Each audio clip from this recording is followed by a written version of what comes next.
আমরা অন্যায় করব না, অন্যায়কে মাথা পেতে নেব। মনে থাকবে, অন্যায় করব না। সনাতনী জাতি কোনো ভূমিদস্যু নয়, সনাতনী জাতি কোনো সন্ত্রাসী কার্যকলাপে লিপ্ত নয়, সনাতনী জাতি কোনো পরের দ্রব্য মেরে খায় না, সনাতনী জাতি কোনো অন্যের সম্পদ লুটে নেয় না, সনাতনী জাতি কোনো নারীকে হরণ করতে চায় না, সনাতনী জোর করে ধর্ম কাউকে চাপিয়ে দেয় না। সেই ধর্মের নামই সনাতন ধর্ম। আর সেই সনাতনে জন্মগ্রহণ করে আপনাদের একান্ত প্রয়োজন প্রতিটা গ্রামে গ্রামে সংগঠন তৈরি করা। কি পারবো? কে কৃষ্ণ ভক্ত, কে অনুকূলের ভক্ত, কে রাম ভক্ত, কে হনুমানের ভক্ত, এসব বাদ দেন, বিভক্ত করে লাভ নাই। আগে আমরা সনাতনী এইটা দেখবো।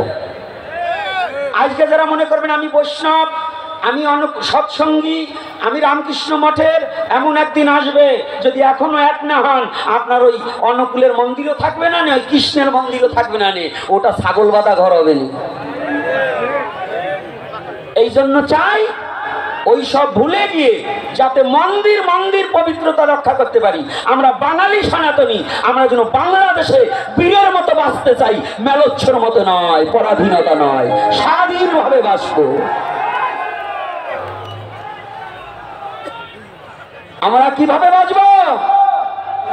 স্বাধীন দেশে স্বাধীন নাগরিক, স্বাধীনভাবে বাঁচতে চাই আমরা, পরাধীনতা হক হিসাবে নয়। পারবো না? হ্যাঁ পারবো কিনা? আর কতকাল ঘুমিয়ে থাকবে? ঘুম ভেঙে জেগে উঠো, অলসতাকে পরিত্যাগ করো, কর্মবীর হও, বীর হয়ে অন্যায়ের প্রতি যুদ্ধ করে নিজের ঐতিহ্যকে, নিজের অস্তিত্বকে রক্ষা করো। এটাই সনাতনী নির্দেশ। আরে ধর্মান্তরিত পরে কবান যা বলতেছে এ মানলে পরে ধর্মান্তরিত হয় কোন ছোড়ে? আর যেগুলো বলছে এইগুলো মানেন, জাতি হিংসা দূর করেন। আপনারা ক্ষত্রিয়রা ঋষির মেয়ে বিয়ে করবেন, তো এই ঋষির মেয়েটাকে যদি আপনি ঘৃণা করেন, তো শেষে অন্যদিকে ধাবিত হবে। কেন হবে? আমাদের কোনো জাতি হবে না। আমি একটা ঘোষণা প্রত্যেকের স্টেজে দিয়ে যাচ্ছি, আজকে জেনে রাখুন। এই উত্তরবঙ্গ থেকে আমি বলে দিয়ে যাচ্ছি, আপনাদের মধ্যে উপযুক্ত ছেলে মেয়ে যদি হয়, উপযুক্ত বয়স হতে হবে। ছেলের বয়স কত? 21 থেকে 22, আর মেয়ের বয়স 18 হতে হবে। যে বর্ণের হোক, সনাতন ধর্মের মধ্যে হলে আপনার মা বাবা, আপনার সমাজ মেনে না নিলেও আমার কাছে চলে যাবেন, আমি ধর্মীয় মোতাবেক বিয়ে দিয়ে আমি গ্রহণ করে নেব। আমি ঘোষণা করে দিয়েছি, যদি পারলে কেউ যেন ঠেকায়। কথাটা বুঝতে পেরেছেন? তবু নিজের স্বধর্মের মধ্যে হতে হবে। আর যদি নিজের ধর্মের বাইরে হয়, ওর যাতে মৃত্যু হয় এই কামনাই করব। একজন মুসলমানকে আপনারা সহযোগিতা করবেন, কোনো আপত্তি নাই। একজন খ্রিস্টানকে সহযোগিতা করবেন, একজন বৌদ্ধকে সহযোগিতা করবেন। একজন মুসলমান যদি বিবাহ কন্যা বিয়ে দিতে পারে না, টাকা দেবেন, তাকে বিয়ে দিয়ে দেবেন। যদি একজন মুসলমান অসুস্থ হয়, চিকিৎসার জন্য টাকা দেবেন। এটা আমার সনাতন ধর্ম বলছে ধর্ম হবে। কিন্তু যে হিন্দু থেকে অন্য ধর্ম গ্রহণ করছে, ও যদি অ্যাক্সিডেন্ট হয়ে মরে, মানে অ্যাক্সিডেন্ট হয়ে পড়ে আছে, ওকে ধরে হসপিটালেও নেবেন না, কারণ ও হচ্ছে বেঈমান। ও রক্তের সাথে বেঈমানি করছে, জাতির সাথে বেঈমানি করছে, ওর মা বাবার সাথে বেঈমানি করছে, ওর ধর্মের সাথে বেঈমানি করছে। বেঈমানের কোনো ধর্ম থাকতে পারে? এই কথায় কষ্ট হচ্ছে নাকি?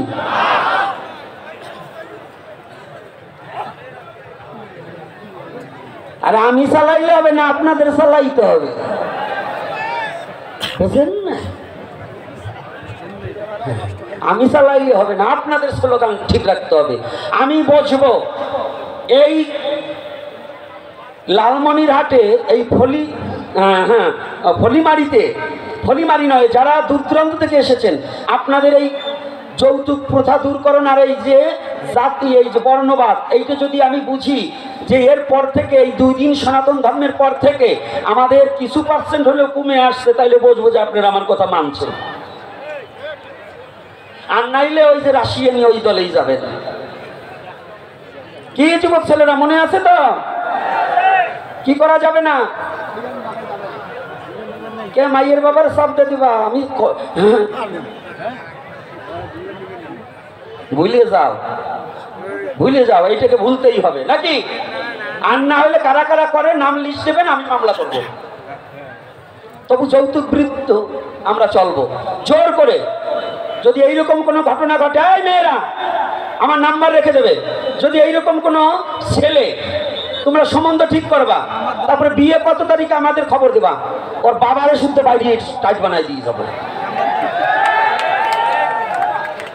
নেবে না মানে ও বিয়ে করবে না, ওর বাবারে আবার ফিরে বিয়ে দিয়ে দেবো।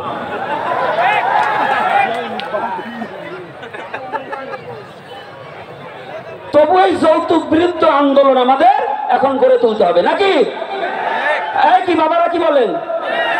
বুড়া কয়টা হ না কবার চায় না, কয় ছেলে বিয়ে যদি এই দলে হতেই তো 15 লক্ষ তো পাবো না নি। তা ছেলে বিয়ের জন্য যদি পরের টাকার চিন্তা করেন, তা আপনি জন্ম দিয়েছেন কে?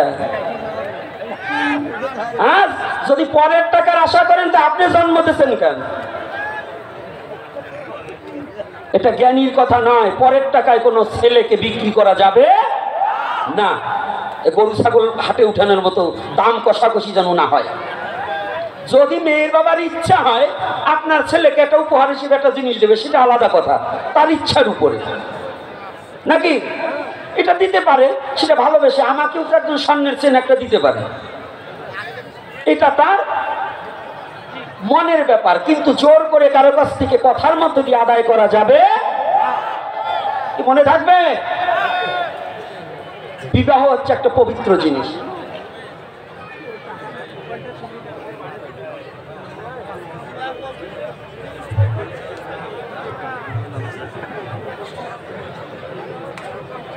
জয় নিতাই। আমাকে সভাপতির নির্দেশ, দুটো জিনিস আমি শুধু এই জনস্বার্থে ছেড়ে দেবো, নাহলে এটা আমি ছাড়তাম না। তবুও বলছি, হরিকথার দক্ষিণা কিন্তু পাঠকের। তারপরেও এত এই যে প্যান্ডেল করেছি, এত আয়োজন করেছে, এতে তো অর্থ ব্যয় হয়েছে। তো কমিটি যাবে, আপনাদের যার যেমন সামর্থ্য আছে তাদেরকে দেবেন, তাদের হাতে কিছু দেবেন। আর যদি মনে চায় যে না আবার প্রণামী কিছু আমাদের ভগবানের সেবার নিমিত্তে দেবেন, তাহলে সেটা পরে দেবেন, আর ওনাদের আগে দেবেন।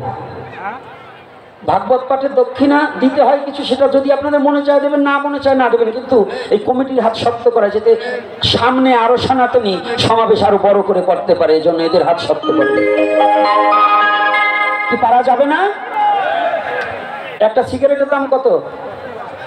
কিসে 6 টাকার নিচে সিগারেট নেই, বেশি আছে, 50 টাকাও আছে।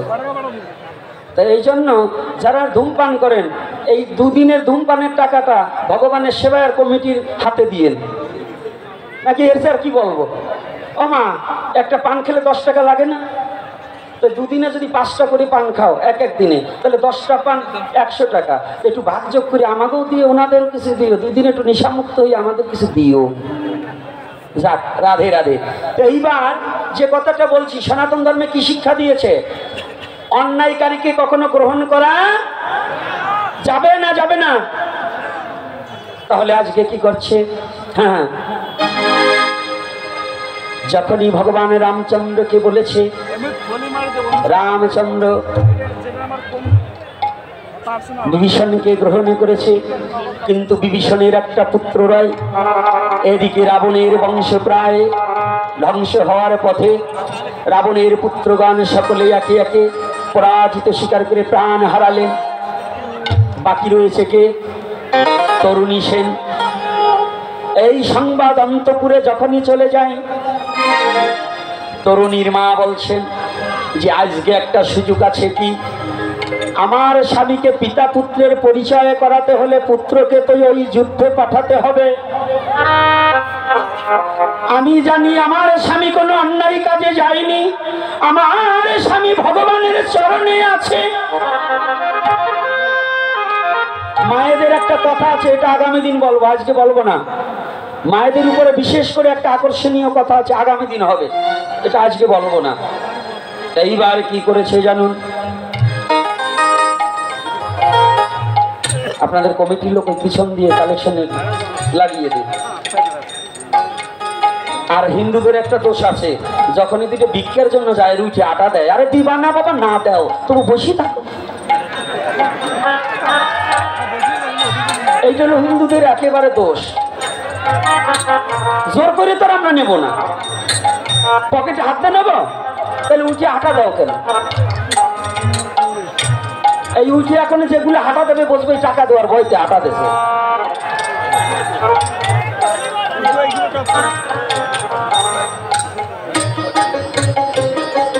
তরুণী সেন রাবণ যখন সংবাদ পাঠালেন, তরুণী তোমার যুদ্ধে যেতে হবে, তরুণী বলছে জ্যাঠা মহাশয়, আপনার বাক্য শিরোধার্য, তবে আমার জননী জনমদুখী মা আছে, আমি একটিবার আমার মায়ের কাছে শ্রবণ করে আসি, মায়ের অনুমতি নিয়ে আসি। তরুণী যখনই মায়ের কাছে গিয়ে প্রণাম জানালো,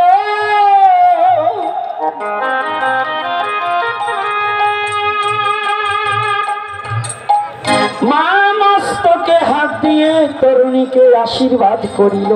বলল বাবা প্রণাম করলে কোন কারণ? বলছে মা একে একে সবাই চলে গেল, যুদ্ধে গিয়ে পরাজিত হলো, একমাত্র আমার জ্যাঠামণি আছে, বাবাকে তো বাবার কথায় আমার মনে নাই, মনে নাই, বাবাকে দেখার বড় স্বাদ জেগেছে।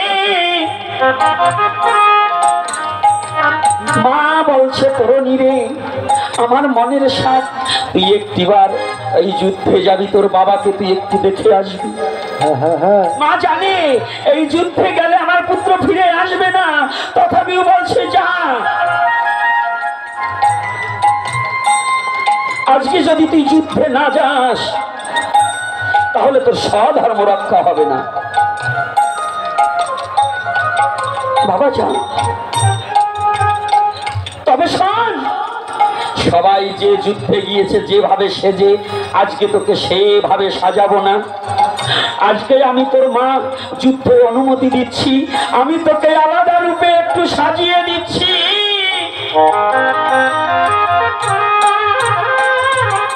মা হয়ে পুত্রকে যুদ্ধের জন্য সাজিয়ে দিচ্ছে। মায়েরা,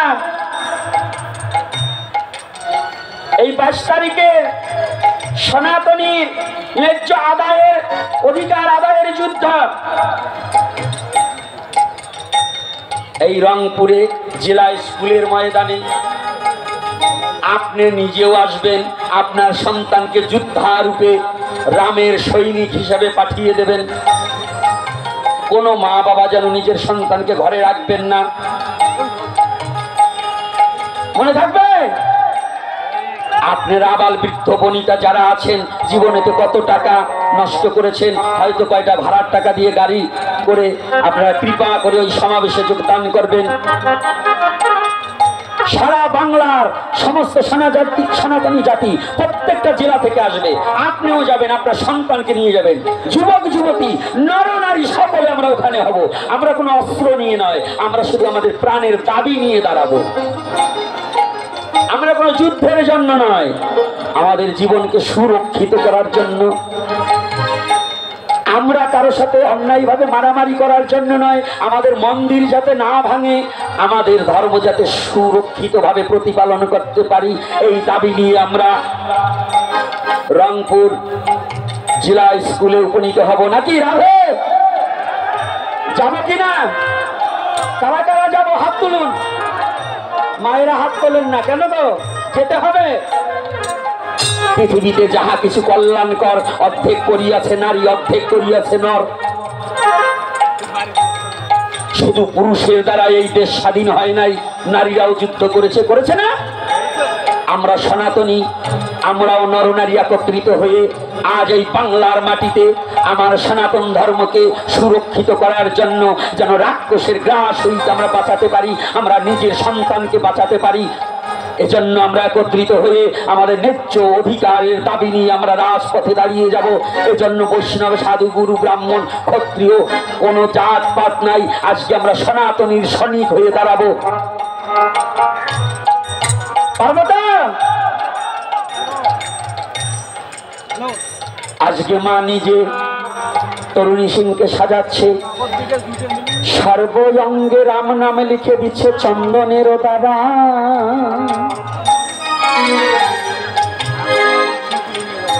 আর তরুণী সেনকে বলছে, বাবা আমার সম্মুখে এসে একটু দাঁড়া। কারণ বলছে, বাবা তুই যে যাবি ভগবান রামচন্দ্রকে প্রথমে যে দেখিবি, অজলম্বিত বাহু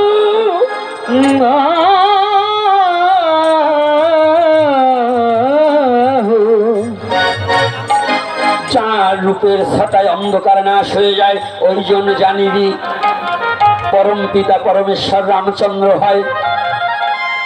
দ্বিতীয় তার বামে যেজন রামের অংশকলা স্বরূপে যেজন দাঁড়িয়ে রয়, তাকে প্রণাম করিবি, উনি লক্ষণ ঠাকুর জানিবি নিশ্চয়। কাহার পাশে যেজন থাকবে তোর সাক্ষাতে বলি, সেজনই তোর পিতা হয়, তুই নিবি চরণ ধুলি। এইবার তরুণী সেনকে সুন্দর করে সাজিয়ে দিয়ে সুন্দর রূপে রাম নাম অঙ্গে লিখে দিয়ে, রাম নাম অঙ্গে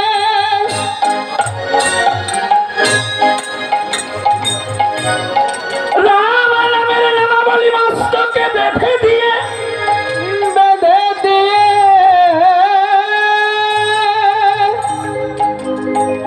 বাবা তুমি তোমার জ্যাঠামণিকে একটিবার দণ্ডবোধ করে যাও। কেমন মা, মা জানে আমার ছেলে আর ফিরে আসবে না, তবু সাজিয়ে দিচ্ছে, যাও তুমি চলে যাও। আজ যখনই তরুণী সেন যে রাবণকে দণ্ডবোধ করেছে, মাকে দণ্ডবোধ করে গিয়ে তরুণী সেন রাবণকে দণ্ডবোধ করেছে, প্রণাম করেছে। জ্যাঠামণি, রাবণ বলছে, তুই তো এতটুকু বালক, তুই যুদ্ধে যাবি কি করে? না না জ্যাঠামণি, ওই যুদ্ধে যে আমার যেতেই হবে। তুমি আমাকে আশীর্বাদ করো, আমি যুদ্ধে যে যেন আর ফিরে না আসি। তাহলে এমন করে সেজেছিস কেন?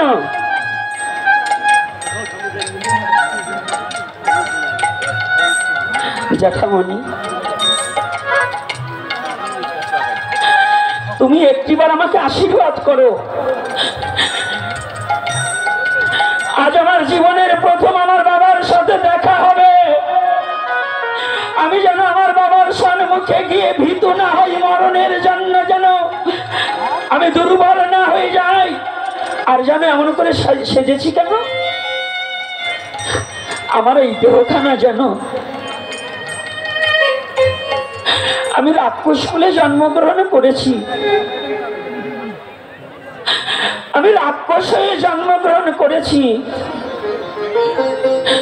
আমার এই দেহখানা যেন ভগবান রামচন্দ্রের সেবায় লাগে, সেবায় লাগে। আমার এই দেহখানা যেন ভগবানের চরণে লুটায়, চরণে লুটায়। আমি যেন বীর হয়ে যুদ্ধ করিতে পারি,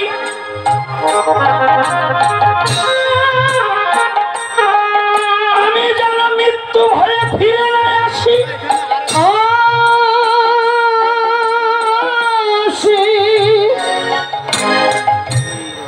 আমাকে আশীর্বাদ করুন। রাবণ মস্তকে হাত দিলে, রাবণ কাঁদছে। এতটুকু ছিলে, রাবণের অন্তরে ভক্তি আছে।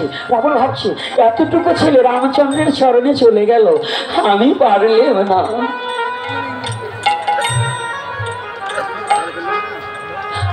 তরুণী, তুই ছোট পুত্র হয়ে, ভ্রাতিস পুত্র হয়ে আমার পূজনীয় হয়ে গেলি।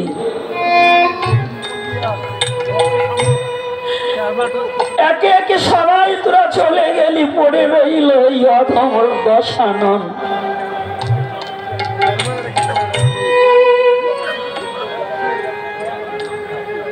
রথে কতটুকু ছেলে রথে যুদ্ধের রথে আহরণ করে ছুটে চলেছে।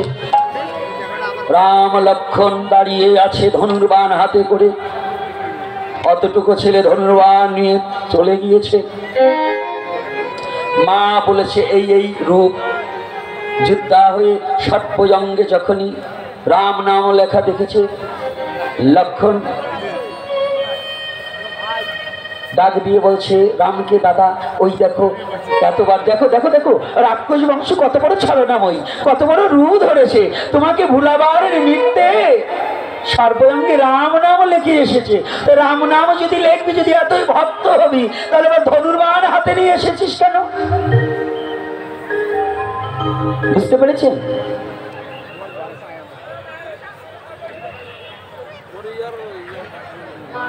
দূরে দাঁড়িয়ে আছে ভগবান রামচন্দ্র। জিজ্ঞাসা করেছে বিভীষণের ঠাই এত যুদ্ধায় এসেছে, কিন্তু এতটুকু এমন যুদ্ধা তো আমি কোনোদিন দেখি নাই। এত যুদ্ধা এসেছে, কিন্তু এই যুদ্ধাকে তো দেখিনি। এই যুদ্ধা কে গো? অবিভীষণ। লঙ্কায় এমন ভক্ত আজও আছে নাকি সর্বজঙ্গে রাম নাম লেখা? তুমি কি চেনো? প্রভু,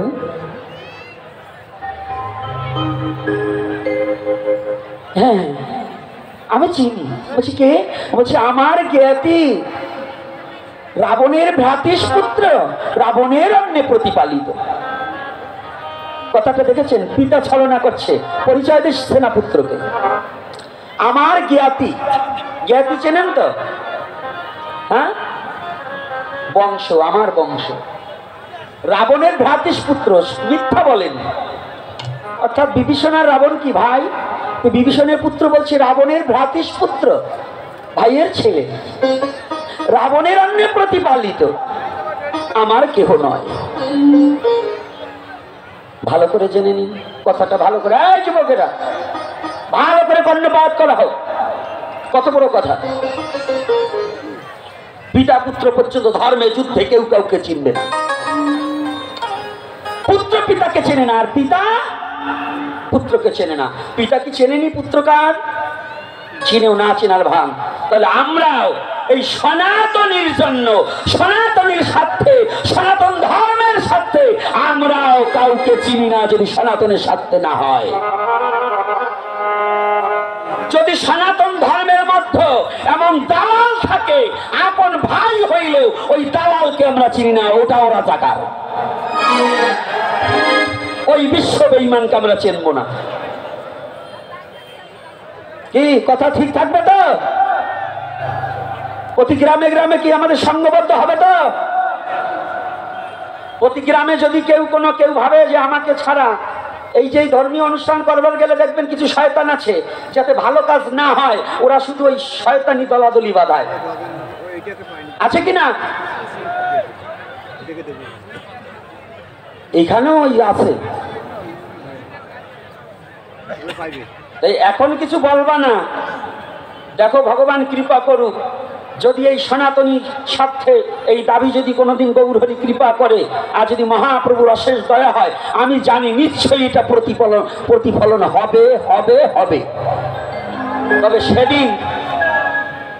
সেদিন আজকে যারা সনাতনের বিরুদ্ধে আচরণ করতেছে, সনাতনের জন্মগ্রহণ করে, সনাতন ধর্মে জন্মগ্রহণ করে আজকে যারা সনাতনীর ক্ষতি করছে, যদি মহাপ্রভু কৃপা করে ইন্ডিয়ান গরু যেমন ছিল মারে না রথ পোড়াইয়ে, যদি এই 8 দফা দাবি যদি গৌরহরি কৃপা করে হবে তো হবে, এই দালাল গুলোকে পাছায় সিল মারিয়ে দেবো।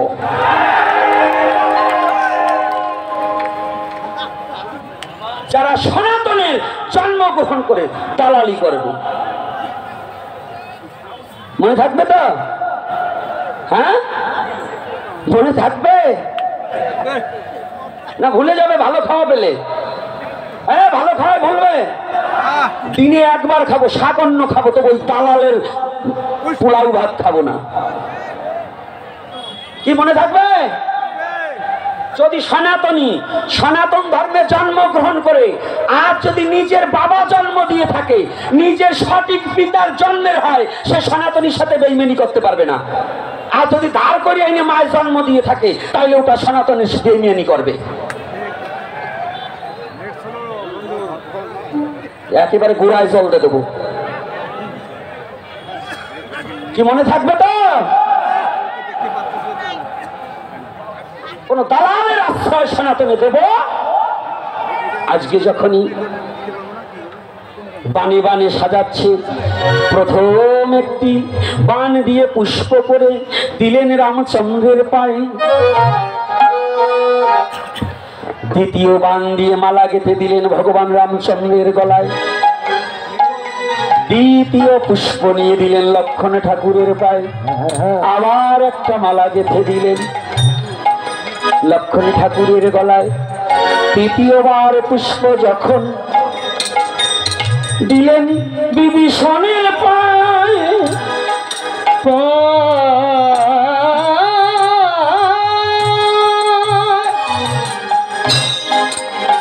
বিভীষণ আমনি দুটি নয়নের জলে তার বক্ষ ভেসে যায়, বক্ষ ভেসে যায়। বিভীষণ চিনতে পারলেন কে? এ তো সাধারণ নয়। মালা গেঁথে যখন বিভীষণের গলায় দিল,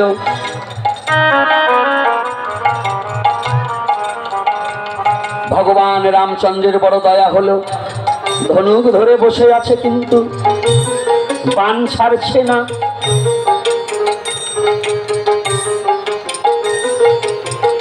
এদিকে বালক তরুণী সেন ভাবলেন, আমি যদি এই মায়ার বাঁধনে আবদ্ধ হয়ে যাই, তাহলে রামচন্দ্রের হাতে আমি নিধন হতে পারবো না, আর আমার আত্মার মুক্তি হবে না। আমার এই রাক্ষসকুল উদ্ধার করিতে হলে, আমার এই রাক্ষস বংশকে মুক্তি পেতে হলে, আমার তো এখন বৈরীভাব শত্রু ভাব নিতে হবে। তরুণ সেন বলছে, একই এত সময় তোমাদের চরণে একটু পুষ্প দিয়েছি বিধায় তোমরা ভেবেছ কি আমি তোমাদের হত্যা করব না? হে রাম, যদি যুদ্ধ হয়ে দেখো আমার সম্মুখে আসো। লক্ষণ বলছে, এত সময় যা ভাবছিলাম তা তো না দাদা, তুমি বাণ নিক্ষেপ করো। এতটুকু যতটুকু মুখ নয় তত বড় কথা, ওকে ফেলে দাও রথ থেকে। কেউ না চিনুক, ভগবান তো চিনেছে। ও বাবা, এই জগতের অন্তরের কথা জগতের কেউ না জানুক, একমাত্র ভগবান জানে প্রতিটা জীবের অন্তরের কথা। ভগবান রামচন্দ্র বলছে, লক্ষণ রে, তুমি শুধু বাহ্যিকটা দেখলে কিন্তু অন্তরটা দেখলে না।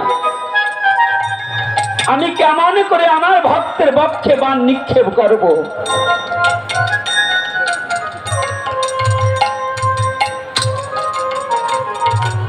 আমার ভক্তের বক্ষে কি করে বাণকে নিক্ষেপ করব? এটা সম্ভব নয়।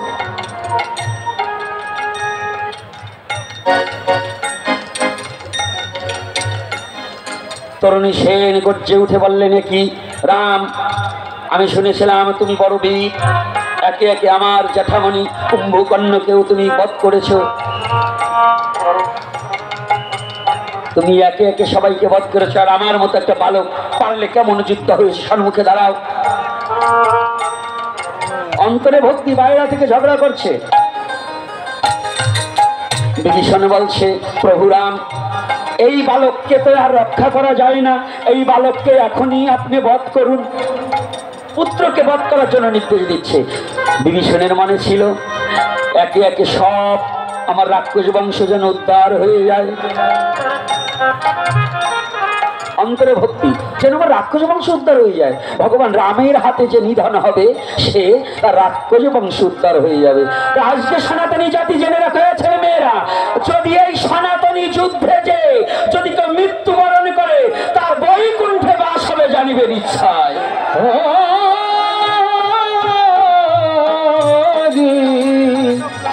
নিজের স্বজাতির জন্য যদি যুদ্ধ করে যদি মৃত্যু হয় তার বৈকুণ্ঠে বাস হবে জানিবেন ইচ্ছায়। পারবে না? সনাতনী জাতি কি মরে? গীতায় কি বলেছে? সনাতনী জাতি মরে। সনাতনী জাতি কি হ্যাঁ জন্মান্তরবাদ আছে না? জন্মিলে মরতে হবে, আবার মরলে আবার জন্ম আছে কিনা?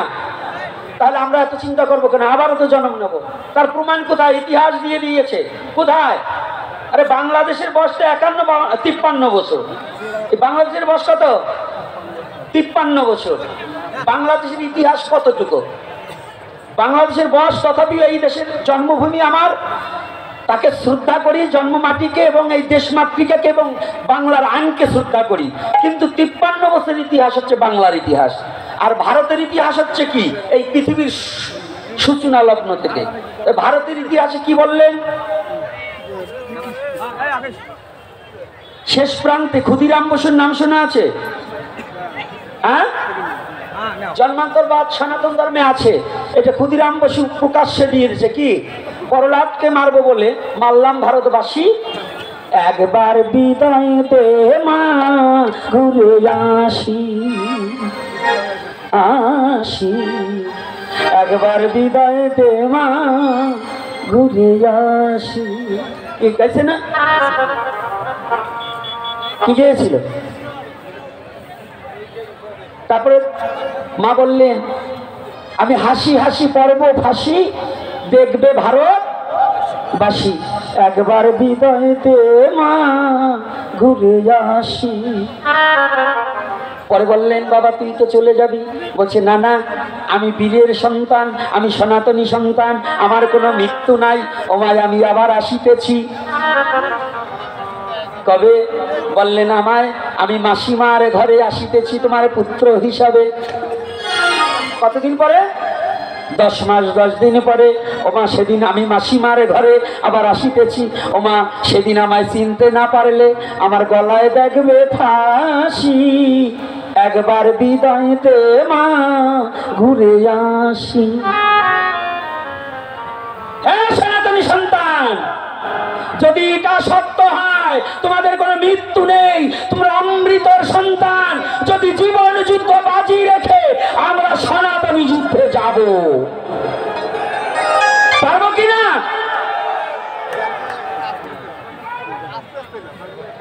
পারবে তো? ঘরে বসে থাকবো না তো? কি কষ্ট হচ্ছে নাকি? কমিটির বাবাদের কি রাগ হচ্ছে নাকি? আমি কোনো রাজনীতির কথা বলছি? এটা কি রাজনীতির কথা? এটা আমার অধিকার আদায়ের কথা।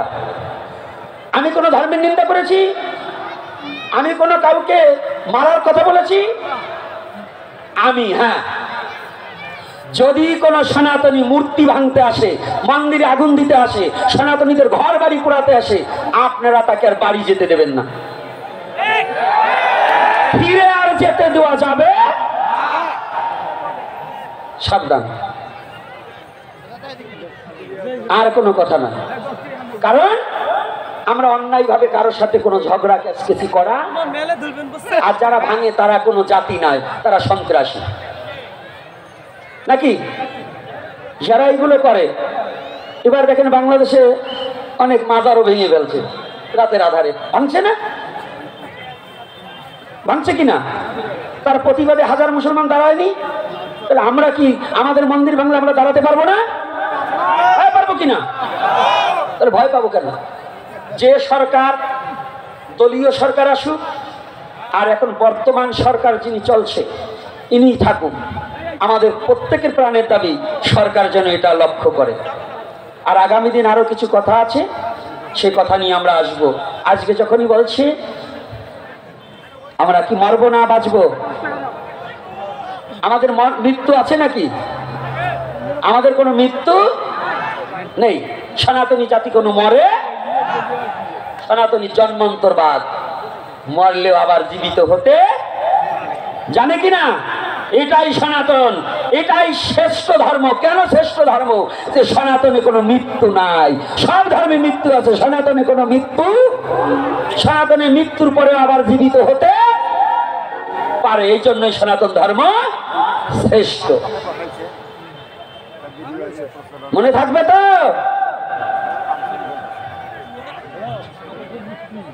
তাহলে এইবার তরুণী সেনে যখনই বলছে ধরো অস্ত্র করো যুদ্ধ, রামচন্দ্র বলছে আমি কার গায়ে অস্ত্র ধরবো? কারণ ওর সর্ব অঙ্গে যে রাম নাম লেখা রয়। সর্বাঙ্গে কি রাম নাম লেখা রয়েছে। ভগবানের হাত কাঁপছে, আমি ভক্তকে কি করে নিধন করব? তথাপিও বিভীষণ বলছে প্রভু আর মায়া করো না, রাক্ষসের ছলনা তুমি জানো না, তুমি অস্ত্র নিক্ষেপ করো। পুত্রকে হত্যা করার জন্য পিতা নিজে নির্দেশ দিলেন। এখানে দুটো গোপন তত্ত্ব, একটা হচ্ছে রাক্ষসকুলকে মুক্তি দেওয়ার জন্য, আর একটা কথা হচ্ছে যে পৃথিবীতে ভগবান যে কত বড় দয়াময়, এই তত্ত্বটাকে বুঝাবার। আপনি জানেন তো?